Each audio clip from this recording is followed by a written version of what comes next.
sister's a therapist and I tell jokes. We both want to help all kinds of folks. Hello, and welcome to the podcast, My Sister's a Therapist. My name's Virginia Jones. I'm a stand-up comedian, but my sister's a therapist. Laura, what's your story? I'm Laura Ryan. I'm a licensed marriage and family therapist, but my main credit is sister to Laughs Master Virginia Jones. You are indeed. Laura, on this podcast every week, one of us has a topic and the other one doesn't know what it is. This week, it's my turn not to know anything. What are we talking about today? What does it feel like to be a real dummy?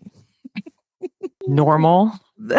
This week, it's another listener email. We are rich with listener emails and we appreciate every single one of them. If you want to send us a listener email, you can go to hello@mysistersatherapist.com. You'll be featured in an episode of My Sister's a Therapist podcast. And you're going to be famous all week. And famous to how many people? Hundreds and hundreds of people. Hundreds and hundreds of people. Dear Virginia and Laura, I really like your pod. I just got out of a week-long trip in a cement mixer of emotions and hard labor, and I have an idea for a podcast episode.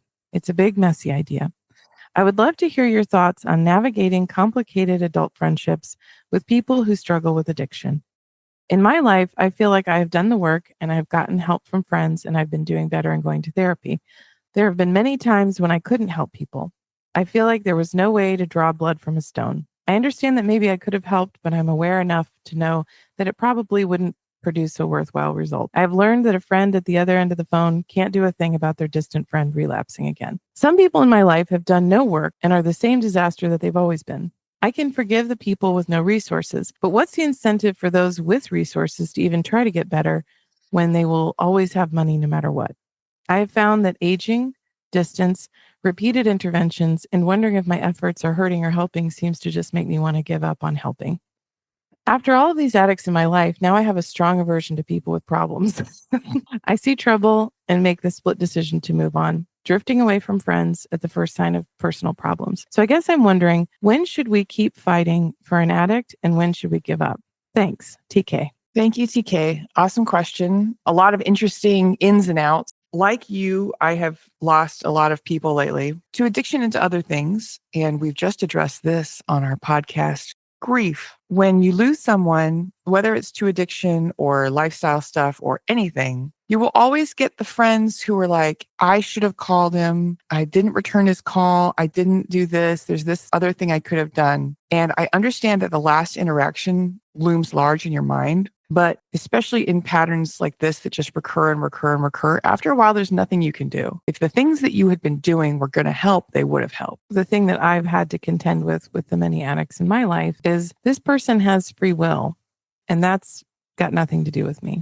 Let me not sound unsympathetic to people struggling with addiction. I am incredibly sympathetic. It's a disease. It's so hard. Anytime anybody tells me, oh, this person did this messed up thing while they were messed up, I always say addiction is hard. It destroys your life and it destroys the lives of people around you. I think that sometimes the people who tell you this stuff, I know they genuinely feel bad, but it's also making it about them a little bit. I am sensitive to, oh, I should have done this. If you had, maybe it would have bought him a day. Maybe it would have bought him a month, but it wouldn't have solved the problem. It was not in your hands to solve the problem. It's ultimately up to the addict in question. As a therapist, I will have people come to me who want to work on their problems. Part of my internship was working at a rehab facility. I can give you important insights and I might be able to lead you in a certain direction. If you're not ever going to get sober, I might be able to help you delay the inevitable, but ultimately it's up to the person. People who have addicts that they love in their lives, I want to discourage you from taking that on. At one point, I had a friend who'd gone to rehab a lot of times. He had moved cities. Some of his friends reached out to me and said, we're figuring it out. We're going to get him into rehab. We're breaking up jobs. This person's going to start calling around to places that'll take him. And this person's going to try to figure out money. And I said, that's cool. A person who I did not know said, I'm sorry, but you just seem really not engaged in this. And I'm like, you should have seen me the first time. I had so much to give to this person. I tried so hard. I did so many things. I love that you guys are doing this. I think it's an incredible service. I've already done this. I don't have infinite capacity to pour into an individual who, until they decide themselves that they don't want to use, we're kind of spinning our wheels here. But it is painful because you want to help your friends and you want to be helpful. You want to be of service, but you got to let yourself off the hook when that's not enough. So I've got intervention. Help a loved one overcome addiction. It's best if you work with a qualified professional, such as a counselor, addiction professional, psychologist, mental health counselor, social worker, or interventionist to help you organize an effective intervention. An intervention is a highly charged situation that could cause anger, resentment, or a sense of betrayal. If your loved one doesn't accept treatment, each person on your team needs to decide what action they will take. For example, you may decide to ask your loved one to move out. You may say, I can't be friends with you in this situation. You may limit your exposure and interaction with this person because that's the way to protect yourself. It's not just a threat you're giving them. I can't engage with this. Right. If you don't get sober, then I can't engage with you. From the same Mayo Clinic article, here are some of the things that might come up during the intervention. Expect your loved one's objections. Have calm, relaxed, rational responses for every reason that your loved one may give not to be treated or not to take responsibility for their behaviors. Offer support that makes it easier to take part in treatment, such as arranging childcare or attending counseling sessions with your loved one. Stay away from confrontation. Deal with your loved one with love, respect, support, and concern, not anger. Be honest, but don't use the intervention as a place for attack. Don't call your loved one names or make angry or accusatory statements. Unfortunately, not all interventions will succeed, as Virginia just mentioned. In some cases, your loved one with addiction may not accept a treatment plan. They may get very angry or say that help isn't needed. They also may be resentful and accuse you of betrayal or being a hypocrite. Emotionally prepare yourself for these situations, but remain hopeful for positive change. If your loved one does not accept treatment, be prepared to follow through with changes that you've presented. Often, children, partners, siblings, and parents are on the receiving end of abuse, violence, threats, and emotional upheaval because of alcohol and drug issues. You cannot control the behavior of your loved one with addiction, but you can remove yourself and any children from a dangerous situation. Even if an intervention does not work, you and others in your life can make changes that may help. Ask other people involved not to feed into the destructive cycle of behavior and take steps to make positive change. The person who I'm thinking of, I think one of the issues was that he was so smart. He felt like he was smarter than the people who are around him told him he wasn't doing well and he needed help. And he thought this, as far as I can tell, right up until the end, thought he was hiding it, thought he was smarter, thought he was going to get away with something. All you can do is be straightforward and honest and kind and operate with love, but know that every time it's not going to be, thank you so much. Thank you so much. Oh my gosh, this was exactly what I needed. I'm ready to get sober right now. The fact is that even if they're not, it's possible that you've planted a seed. They're going to go home and think, everybody knows that I have a problem. I thought that I was pulling the wool over their eyes, or I was pulling the wool over my own eyes. Every single person in that room thinks that I have a problem, and that's something to consider. I remember working in a rehab facility, and I remember this woman who was successful financially, and she just said, I'm doing just fine, even though I can't leave my house after 5 p.m. because I'm so drunk. I'm doing just fine, even though I don't have access to my grandchildren anymore because I'm drunk after 5 p.m. every day. They will come up with any excuse. I remember I had a lady with alcohol addiction come to my office. She was sober for, I think we had gotten to maybe 4 weeks, 5 weeks. She came into my office and tried to tell me that she just wanted to check and see. P.S., ma'am, people who are not addicts don't have to check. They just don't do it. I've had this conversation many times. A friend who would just go cold turkey. And then after a while, she would say, I think I could just have a drink or a couple drinks. I think I can drink like a normal person. And I would tell her, if you could drink like a normal person, you wouldn't be in this situation. You would just have always drunk like a normal person. A mutual friend of ours would take this medication that would just force the alcohol out of his system and render him unable to drink in a very Clockwork Orange manner. And at first he would be sober.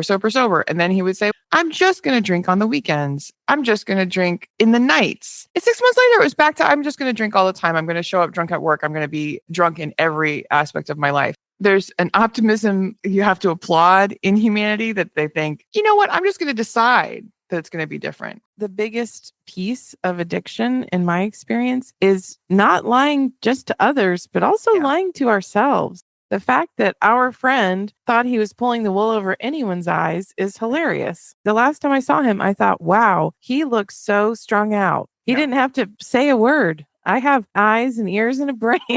Right. We were talking in our regular lives about a TikTok account that makes these animations based on 911 calls and cops pulling someone over. And it was a policeman pulling over a very drunk 70-something-year-old woman who had all kinds of excuses for why there were empty beer cans in her car and was just denied. And it was being posted as a laugh. And it was not funny to me because I've seen addiction, and addicts come in all ages and all shapes and all sizes and all genders and all races. And it's not that funny to me. I agree. This is from an article involving Hazelden of the Betty Ford Clinic, How to Deal with Addiction. Stay detached, but with love. When facing a loved one's addiction, remember this: you didn't cause it, you can't control it, and you can't cure it. Just reading the phrase brought up so many feelings in me. It's a really good phrase. It's really useful, but it's one of the tenets, and it's something you have to tell yourself. This is not just useful in addiction, that is useful for friends who have mental health issues, people you just come across in everyday life who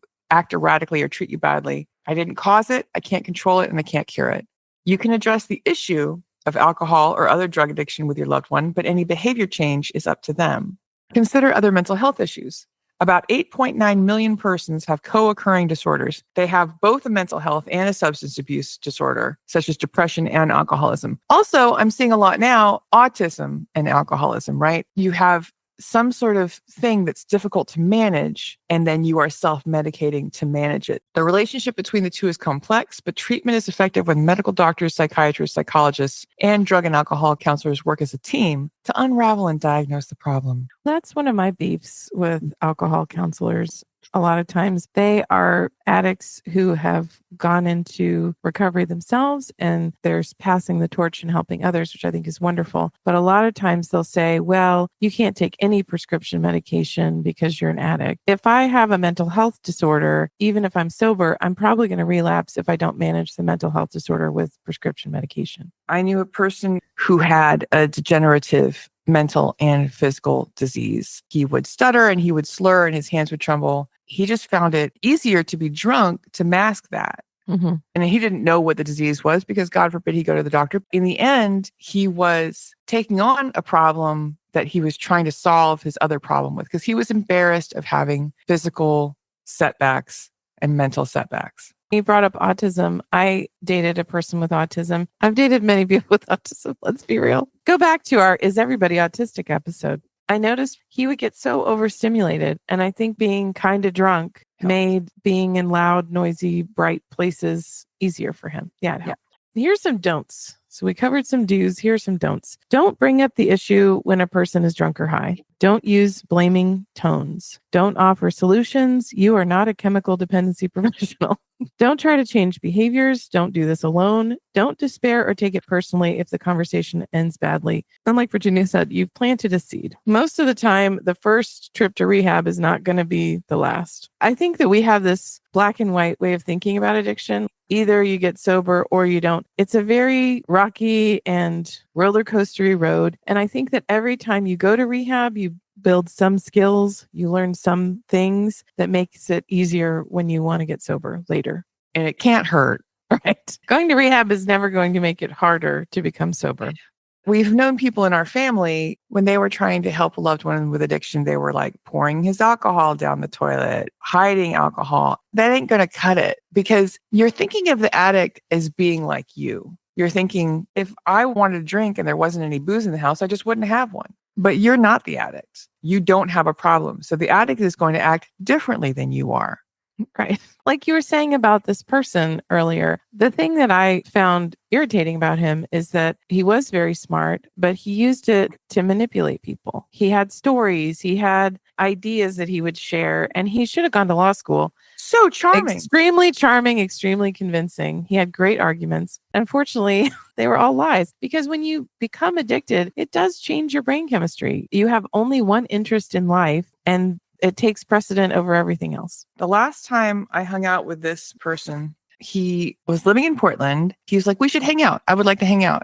And I was really touched. I said, well, I'll come pick you up. We'll go have an adventure. And I thought we would go to lunch or we would go do something. Picked him up and he said, I just need to do a quick errand in this Walgreens. I'm like, yeah, for sure. He picked up a prescription. He said, this is for this injury. It's not enough to get me high. It's just medication that I need? And I said, sure. And he opens the pill bottle, dumps it into a paper bag, and he rolls up the paper bag. He says, well, I don't want to carry a bottle of pills in my pocket while we like outdo stuff. It's right. That seems way better to it's put it in a bulky paper and bag. like, yeah, and just put it in your pocket. And I said, okay, yeah. And then we get in the car and he was like, I could actually go home now. I was a little hurt, but I dropped him off home. And then his wife had to call me and said, hey, he's come home with some drugs. Did you take him to get a prescription? How much was it? How many pills were there? What are the pills? He's messed up and I don't know what's happening. And I realized that he was answering questions before I asked them, that I had just been taking like a rube down the midway. And I felt so terrible because she said, as soon as I'm out of the room, he's shopping for pill doctors online. And she said, I feel like I can't sleep because I always have to be watching him and guarding him. He was very glib and he was very charming and he was very funny and he was very smart. He used all that stuff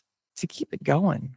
However, we found that starting to support a loved one with substance use disorder often means taking care of yourself first. This is great advice for women. This gives you the healing, strength, knowledge, and coping tools you need not only to find a renewed balance in your own life, but also support your loved one in the healthy ways they need. Just like substance use disorder treatment, there are various options available to help you. It's all about finding something that works for you and finding people who get it. There's Al-Anon. It's a free 12-step support group for families and loved ones of those with an alcohol substance abuse disorder. I have been going to Al-Anon meetings off and on since I was a child. It has been very helpful to me and has taught me a lot. Nar-Anon, free 12-step support group for families and loved ones of those with a substance use disorder. Community reinforcement and family training, CRAFT. This is a support group focused on healthier relationships and communications with loved ones facing a substance use disorder, and then family groups, support groups for family members of loved ones who are struggling with a substance abuse disorders. There are things that can help you, especially if you have a very close loved one or family member who is struggling. I want to reiterate the first thing it said. You need to take care of yourself. Right. And that was the thing that his wife was not doing. She was driving herself mad, trying to manage an adult human's behavior. And I've done it myself. It'll drive you around the bend. I remember going on a trip with one of the many alcoholics that I've dated. We were at his parents' villa because he was that kind of alcoholic. But I remember I was so tired and I thought, I can't make sure he doesn't drink. I found out he was just drinking whatever weird crap was around, like peppermint schnapps or raspberry liqueur. So I took it all and I hid it under the bathroom sink. And guess what? He found it. There's nothing I can do apart from attaching someone to a radiator. There's very little you can do to make a grown person not seek their drug if they want to. If a reasonable person would say, oh, I thought there was some alcohol around, I don't see it, I'm going to do something else. This is not a reasonable person. Exactly. When he got into bed with me that night, I woke up in the morning and he was ice cold and I wasn't sure if he was alive. Fun. You know what that sounds like? A relaxing vacation. It really was. It was a great way to get away from all my problems. How does my loved one's addiction impact me? As you open the lines for honest communication, allow your loved one to explore their options by meeting them right where they are. For example, are they ready to attend an AA, NA, or another support group? If yes, how can you help? Would they like you to give them a ride? If not, what positive steps are they willing to take and how can you support them in it? It's important to remember that nothing about substance use disorder is black and white. The emotional roller coaster impacting your life and your loved one's life will continue, and it's crucial to honor whatever you're feeling in those moments. Find your support people. Keep communication open, honest, and positive. And above all, find a treatment path that works best for you and the one that works best for your loved one. All this is very great and informative. I would like to address another thing in TK's email, which is tolerating low functioning people in your youth. When you are 20, at least when I was 20, I would see people around me behaving erratically, being violent, doing crazy stuff. And I would say, oh, they're just kind of wacky. This is all a big adventure. Having a friend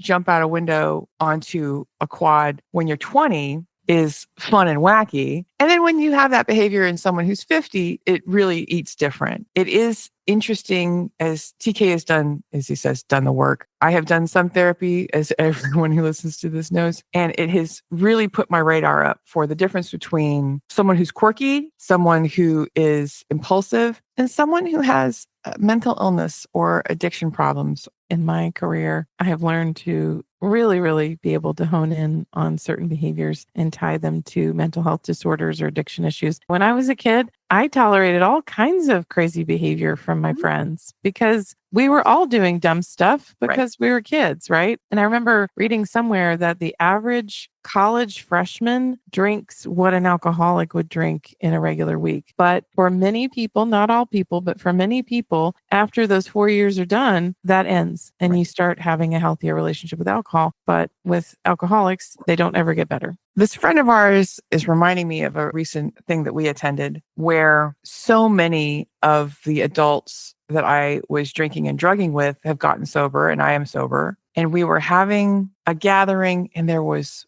one guy who was just off the hook, inebriated. I remember that guy. We all used to be that, mostly. Most of us were in that situation when we were 20, but it does look different when you are 50. It looks like a problem. And everybody was just kind of like managing him as best they could. I didn't know him, so I just took a wide berth. This looks nuts. This thing that we all did and all accepted that that's just normal behavior for a Thursday, this looks bad. That's what I mean by it doesn't really get better for people with alcohol addiction. Because I did really dumb stuff when I was a kid. I remember being in high school and we all got drunk and we rolled down this hill together, at 3 a.m. or something. If I was doing that now, somebody needs to call the cops. They need to put you in a straitjacket and take you away. And this is not to say, as an adult, you can't be fanciful, exuberant, silly. You should not engage in dangerous behaviors with such casualness. But of course, when you're 20, you're never going to die. So you can slide down a snowy hill on a tray that you've stolen from the cafeteria, and it's going to be fine. Obvious. This is from Busting 4 Myths About Supporting a Family Member in Addiction Recovery by Meryl Bailey. The term rock bottom is also an extremely troubling term that encourages uninformed caregivers to stay distant, which can further increase the risk of overdose or death. People with substance abuse disorder benefit from intervention and early treatment. However, counseling families on how to support and care for their loved ones in addiction remains very personal and nuanced. It's not that you have to know a specific protocol. It's reframing your perspective to see the patient as part of a social network and asking how you can do a better job in engaging their social support to improve their care. Rock bottom is a tricky concept. And I heard this yesterday. You think you hit rock bottom and then you find out that there's a basement underneath. Just keep digging. The good news about the basement is that there are stairs that you can go up again. But I think that's a therapy phrase. You like that? The thing about this rock bottom idea, I think that's troubling is that we're waiting for people to get to this very, very bad place. And something that I've learned in addiction recovery work is that people are now experiencing what is a high bottom. I haven't lost my job. I haven't lost my relationships. And my life is not great. I'm not living outside. And we don't have to get to that point to get sober. Many years ago, there was the documentary Supersize Me by Morgan Spurlock, who is now dead. The science was not sciencing, and possibly a lot of his results were because he was an alcoholic active in his addiction. Fast food is still not that good for you. So the comedian Doug Benson did a parody of it called Super High Me. He did a similar thing where he was sober for 30 days and did everything that he did normally sober. And he took an IQ test and he did his job, which is stand-up comedy, and he interacted with his friends and he traveled. And then he did it extremely high, which is his normal speed, for 30 days. And everybody thought it was so funny because he was trying to prove I can function this high. And maybe even I'm better at functioning this high. That is what an addict would do. And even at the time, the movie made me incredibly sad because he was just saying, I'm managing. And no one who is not an addict has to say, you know what, I'm managing. And yeah, he could get through it. He was smarter, faster, funnier, sober. There's a lot of comics who are like, oh, I'm funnier after 2 drinks. No, you're not. You are less self-conscious after 2 drinks. Right. You're not funnier though. And my thought is also, if you need alcohol to do a good set, you probably have an anxiety disorder and you should take a prescription medication for that. You are using the street drug to manage your real organic problem. How to let go of a drug addict, knowing when it is time. This is from the Banyan Treatment Center. So here are some of the things that the Banyan Treatment Center outlines. Their behavior poses a threat to you or your loved ones. Your attempts to help this person put your life or the lives of others in danger. Your financial stability is threatened from your repeated attempts at helping this person. You're letting go of the idea that you can help them get better. You're taking short breaks from the relationship or temporarily halting all contact, because you don't have to do a complete cutoff. But if you're completely cutting off communication until they get clean, that is also a boundary you can set, or ending the relationship entirely until the person gets clean. To address another question of TK's, now that you're an adult and you meet new people and you see immediately this person has a problem, you don't have to engage. Yeah, I'm very comfortable running. Like that guy that was at the memorial. If that guy were engaging with me and talking to me and then started acting like that, I would think, oh, this is an avoid person. This is someone I don't want to talk to. Ultimately, this is your life and you only have this life. You do not have infinite capacity to pour into other people, which is not saying you should never reach out, never try to help people, but it's not your job to do so. No one is paying you to put up with other people's BS. And of course, sometimes you don't have a choice. I had a friend who lost her brother recently to addiction. She and her parents were in it the whole time because they wanted him to get better, and he didn't. Just respect your own autonomy in this. Laura and I are crazy attracted to addicts, and we always have been as friends, lovers, Romans, countrymen. You don't have to.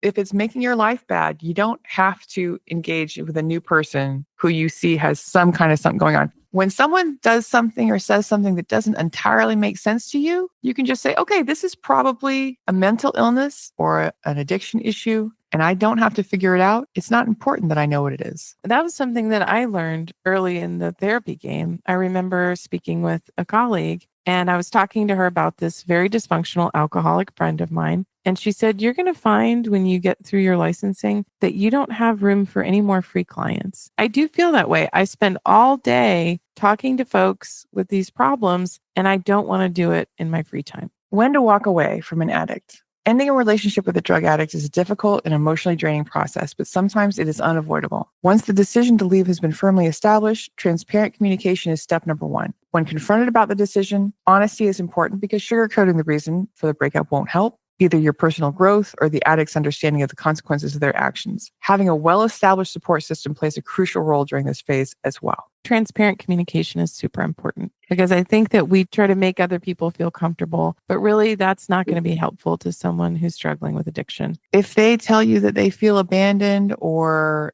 that this is going to kill them or anything else, that might be. It's not your duty to mitigate. And if you are someone who has been aiding and abetting an addict, giving them resources, giving them time, they are going to respond to the announcement that you're leaving with some rancor and try to engage you and try to get you to stay in service of them. But that's also not your job. Exactly. From the same article, practical steps can also streamline the process. Establishing clear boundaries for communication post-breakup is important. Outlining when and how the addict can reach out. This strategic approach helps in maintaining a level of control and composure during a potentially emotional and challenging period. By combining honest communication, a robust support network, and practical preparations, individuals can go through the process of breaking up with an addict with greater confidence and resilience.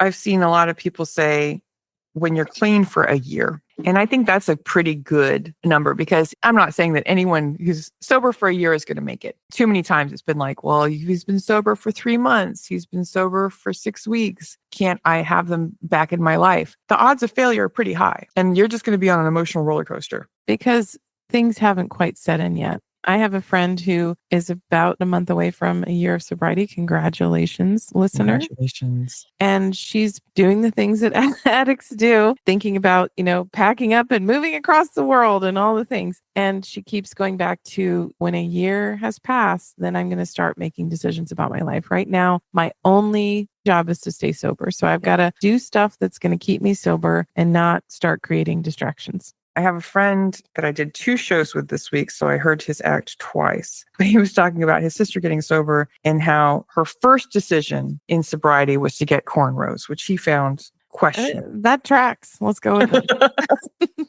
What to know when leaving an addict? You might be wondering how to leave a drug addict, husband, wife, or partner without feeling guilty. When leaving an addict, it's crucial to remember that a decision doesn't signify personal failure. The addict is responsible for their actions, and the idea that you can fix their addiction is unrealistic. Addiction needs professional help and the addict's genuine commitment to change. That second part, that's a doozy. Yes. Recognizing that the journey to recovery lies solely in the addict's hands provides a realistic perspective on your influence. Understanding this allows for a healthier approach to your own healing and growth as you navigate the complex emotions tied to leaving. I know we talk about it a lot, but film and television are not good. They're not good guides.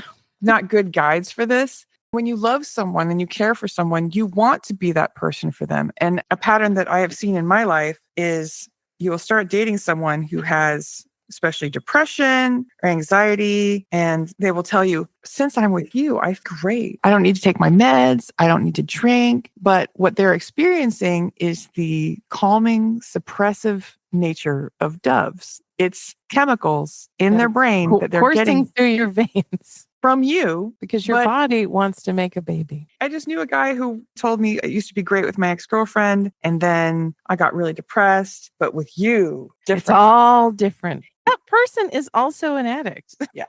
If you're a first-time listener, doves, D stands for dopamine, the feel-good hormone. O stands for oxytocin, the love and bonding hormone. V stands for vasopressin, the mood-enhancing hormone. E stands for endorphins, well-being and stress reduction hormones. And S stands for serotonin, the happiness hormone. The second or third time I heard this from a man, I recognize this pattern. I'm not magic. I'm just a person. My presence or absence cannot cure addiction, cannot cure depression, cannot cure performance anxiety. Whatever's happening is temporary. It's a drug response. One of the elements in TK's letter, which was, again, rich and full of nutritious chunks, was the idea of when should I engage and not engage? When should I forgive a person their mental health problems, addiction problems, etc.? That's not your job either, man. I think you just have to decide what is going to be functional and healthy for me. Can I help them? Do I have the spoons to help them? Honestly, are they close enough to me that I want to help them? Once you become the person who's willing to take in every stray animal off the street, they will continue to find you to sap your energy and your love. You have to measure these things and say, if they're a new person and they just seem off the wall, the best thing for you is going to be to back away. And I don't think that makes you crass or mean-spirited. It makes you smart and self-protecting. Yes, because you don't have infinite resources, which means you can't help every single person you meet as much as you may want to. Back to the Leaving an Addict article. Navigating a relationship with an addict demands immense strength and self-reflection. Recognizing the signs, setting boundaries, and prioritizing one's well-being are essential steps in deciding whether to stay or leave. Breaking free from the clutches of addiction is a personal journey that requires professional help and the addict's genuine commitment to change. As you contemplate the path ahead, remember that seeking support and establishing clear boundaries are crucial components for a healthier future.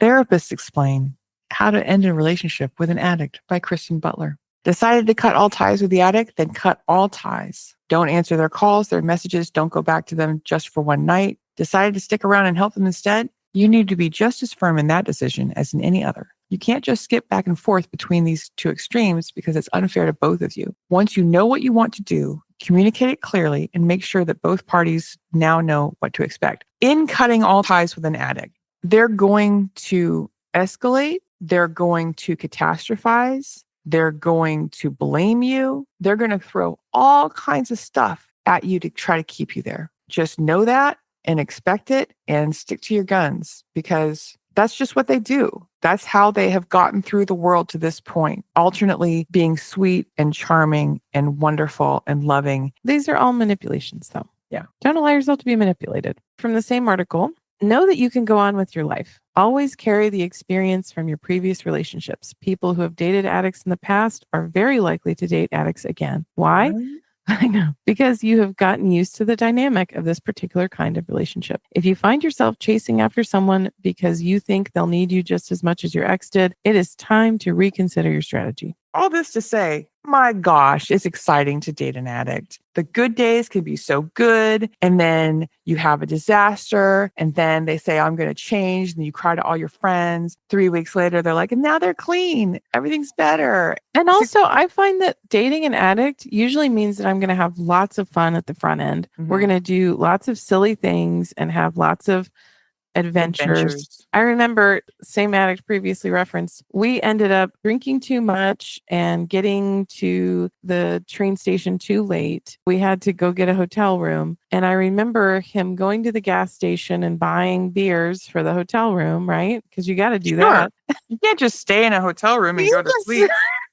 Exactly. I remember him saying to me, and I remember thinking, this is gross, because I was drinking beer with him too, because also I was 10 years his junior. I think that's part of it too. If someone's a lot older than you and they're drinking crazily, that's probably not a great sign. I remember him saying, the thing I like about you is you can drink like me. And I thought, that's not a compliment. That's a good way to know that you are dealing with an addict. I went on a first date with someone and we went to a sushi restaurant in my neighborhood. When he found out that there was no alcohol at the sushi restaurant, he panicked and he said, is the store down the street still open? Because it was a BYOB because I didn't have a license, but you could bring whatever you wanted. Oh, we should run down to the store and get a bottle of wine. That sounded weird to me because I can enjoy dinner without a drink. Of course, we're going to need a bottle of wine to eat sushi. Notice that. I was talking on the phone to a wonderful friend and listener, and she was talking about a friend of hers who she suspects has addiction issues because this friend of mine has gotten sober, like most people over 40. And she said the friend, every time they come over, they always bring a bottle of wine to drink by themselves. I can assure you that this person has a drinking problem. Virginia, what are your final thoughts on this wonderful topic that TK has brought to the fore? My final thoughts on this topic, it's a great topic and it's something that I have thought a lot about. You know, when you're a young person,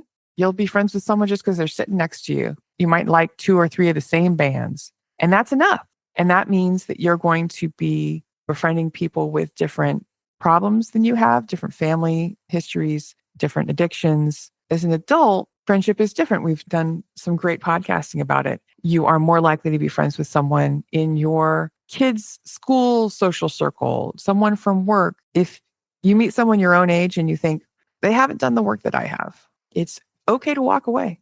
Anything you try to do for an addict or a mentally ill person that you care about, do it because you want to do it and not because you feel guilty about doing it. Whatever you do might not help. Go into it genuinely with love and concern, but saying to yourself, I'm going to do this because I want to, and accept that it might not be enough. What are your final thoughts on this topic? First of all, I want to thank TK for being a dedicated listener. We appreciate you. This is a rich and varied topic, and I really appreciate TK bringing this to us. Also, Virginia and I have been faced a lot lately with addiction stuff, and this has been a recurring theme in my life. I worked at a rehab facility. I've done lots with my clients who have addiction. It's a long, complicated road, but I think my main thing that I want to get through to everybody who's listening who has addiction in their life, in their friends or family, or even themselves, you have to have healthy boundaries. You have to take care of yourself. It's that if I'm on the plane and I have not taken the oxygen first, I cannot help other people. I can't help other people when I'm drowning. I would recommend to TK to go to alanon.org or aa.org. Any listener who wants to find meetings, these are great organizations that can help you. So Virginia, if somebody wants to listen to something funny instead of something wildly depressing, where would they go about finding you? I would love it if you checked out my TikTok. I am at BADINIA, Badinia. That's also my website where I keep a calendar and I also keep a map of everywhere I've ever done comedy that I can remember. You can find me on Instagram at Badinia. That's where I do the most promoting of shows. So if you are in the Portland area, especially, and want to keep track of where I am, please do follow me at Badinia. If you want to reach out to the show, if you have a question or a comment, a compliment, or a show idea like TK, you can write us at hello@mysistersatherapist.com. If you have some money to burn and you think you'd like to give it to us to promote your mental health facility, cat adoption service, owl cafe, please write us at hireus@mysistersatherapist.com. Laura, where can people find you on the internet should they wish to? They can go to my owl sanctuary. They can find me on lauraryan.org if they would like to procure my professional services and they live in the state of Texas. I do online, but you have to be in Texas. They can also find me at my TikTok. I am Laura Ryan. If you're interested in following the show on social medias, you can go to My Sister's a Therapist Instagram account. You can also go to our website, mysistersatherapist.com. Well said. This is the part of the show where you sometimes share a nice review or comment that someone has left us either on Apple or Spotify or Amazon. Do you have something to share this week? I certainly do. This is a 5-star review, my favorite kind, from Apple Podcasts. The title is I'm Okay. And the author is Good. I'm glad to hear it. The author is the M16. I came because I have been a longtime acquaintance of the illustrious Virginia Jones, but I stayed for the rather useful info delivered in a quirky and charming way. Sisters with a past delve fully into the messiness of their own lives and in turn help others. I've long since enjoyed a deep dive into the human psyche, and because I am part of said species, had to apply my own knowledge to my life. It's good to hear two intelligent women, one with an actual degree, back up my own findings and teach me some new things. If you are a fan of the many aha moments, you simply must check out this podcast. If you're a fan or not of Monty Python, you will possibly get the lumberjack song stuck in your head after listening to their theme song. Thank you for the great work, ladies. Thank you, M16. Thank you, M16. That's a lovely review. Very heartfelt, very sincere. I do have a degree. It is an art degree, okay? This little miss, yeah, she has multiple degrees. I get it. I'm no slouch.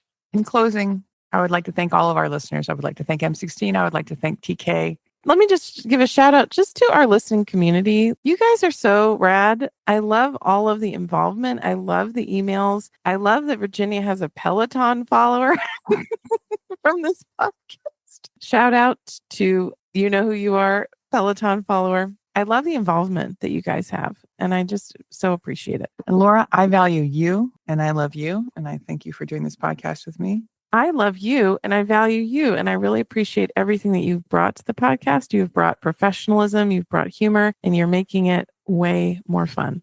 Thank you. And in the words of our spiritual founder, Personal hero, Billy Ray Valentine Capricorn, we can make it, baby. me and you. Bye-bye.